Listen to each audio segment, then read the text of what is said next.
kung ayun nga yun eh. Cecil, quiet vlog, may shout out. Galing naman. Oo, ayan, thank you so much. Palablog po, mga kapitbahay. Ayaw ni Anakis mong mag, BS Bio. Ayun nga yan eh. Oo, yan nga yung sinasabi niya. Meron siya talagang meron siyang talagang pinagpipilian yan eh. Biology, tapos o kaya yung isa. Meron siya sinasabi pe. Oo, dalawa yan. Kasama yung biology, paketong-ketong. Oo. Oo, yan. Dalawa yung pinagpipilian yan. Kasama yan, oo. Sabi ko sa'yo, marami kang alam ako, hindi ko alam eh.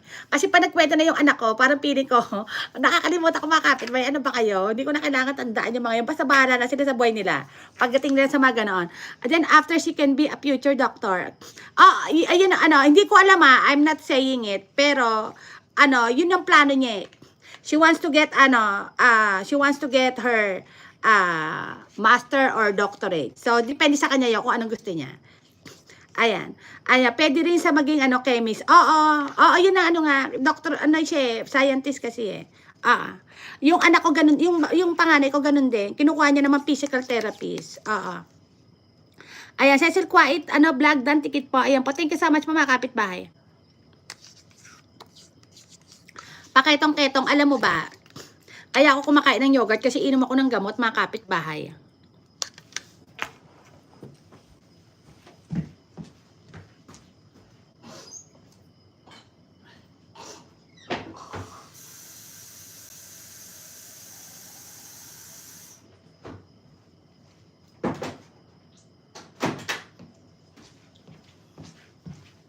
Ayan, mga kapitbahay, nakapansa ko ngayon. Napansin nyo ba nakapansa ko?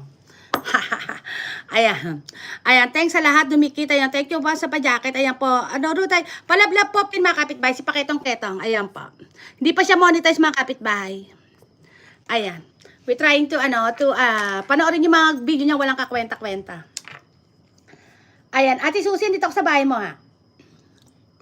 Ayan, mga kapitbahay, sandali lang tayo mga kapitbahay Ayan, kasi talagang lang hapon kasi hindi ako nakapag-live mga kapitbahay. Kasi nga, nagnap talaga ako mga kapitbahay. Ayan pa.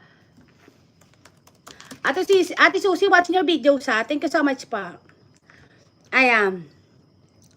Cecil Quiet, andito ako sa bahay mo. Rutay Vlog, kapitbahay USA Ayan pa. Palablab na lang pa mga kapitbahay. Ayan. At mamaya tayo mag-live ulit mga kapitbahay. Rutay Vlog, may go shout out Dito ako sa bahay mo.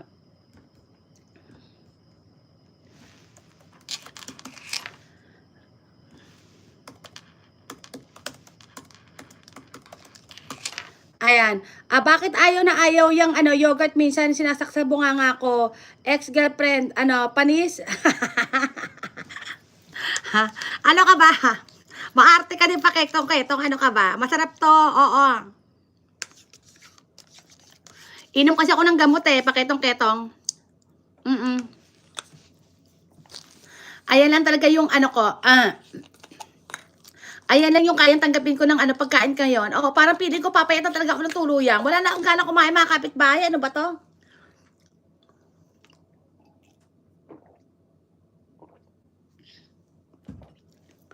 Kasi nga mga kapitbahay, ang ginagawa ko ngayong exercise, Pilates. So yung Pilates talaga, lifting weights. So I lift my own weights. Ibig sabihin, habang nag-exercise ako, yung wina-weight ko talaga, yung katawan ko, yung bigat ko. So yung muscle ko talaga siya, parang nagbi-build. Tapos parang yung kaso-kasuan ko, parang feeling ko nang pagod siya. Pag ganoon talaga yung nararamdaman ko, wala talaga akong gana kumain. Tapos pag naman ako nagka-cardio, nag-zumba ako, nagkakaroon ako ng appetite. So that's why I'm trying to do more Pilates than the Zumba. Siguro yung Zumba ko 30 minutes, ayun nga. Tapos parang feeling ko nga kumakain nga muna ako bago ako. Ayaw ko yan, kapitbahay ako rin ang maintenance, may pinagabaga talaga sa talaga sa iyo kapitbahay. Oo, ano ka ba paketong-ketong? Ang laki na talaga, ano ka ba? Wala na akong tiyan. Puso na lang, tinan mo suot ko, tinan mo yung tiyan ko. Puso na lang to, ito na lang. Ito lagi tinatanggal ko. Tapos yung, tinan mo paketong-ketong, nakapants na ako ngayon. Diba? Kita mo yung pit ko, malaki na.